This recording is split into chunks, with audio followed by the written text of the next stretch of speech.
Hello everyone, welcome to mini vlog. ఈరోజైతే వర్షం బాగా పడతా ఉంది. వెదర్ అంతా చాలా కూల్గా చాలా బాగుంది. అందుకే ఒక మంచి కాఫీని అయితే పెట్టేసుకుంటున్నాను. బ్లాక్ కాఫీ అయితే పెట్టేసుకున్నాను.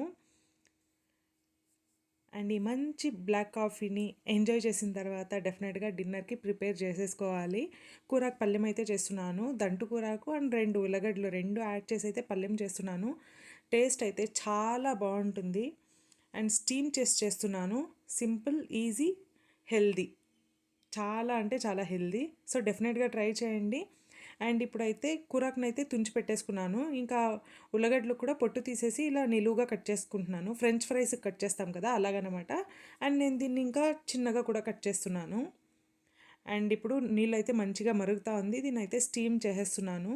ఒక 7 to 10 మినిట్స్ అయితే పడుతుంది. ఉల్లగడ్డలు కదా కొంచెం గట్టిగా ఉంటాయి. సో ఇప్పుడైతే మంచిగా స్టీమ్ అయింది. దీనైతే ఒక ప్లేట్లోకి ట్రాన్స్ఫర్ చేసేస్తున్నాను. ఇప్పుడు కూరాకును కూడా స్టీమ్ చేసేస్తున్నాను.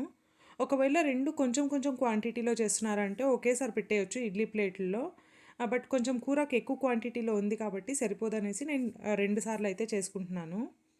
సో కూరాకైతే 5 to 7 మినిట్స్లో స్టీమ్ అయిపోతుంది. స్టీమ్ అయిన తర్వాత సపరేట్గా పెట్టేసుకుని ఇప్పుడు కడాయిలో ఆయిల్, జీలకర్ర, హింగువ, కరివేపాకు ఇంతే అనమాట. ఇంకేం ఎక్స్ట్రాగా లేదు. ఎర్రగడ్డలు కానీ సాసులు ఇవేమి వేయనవసరం లేదు.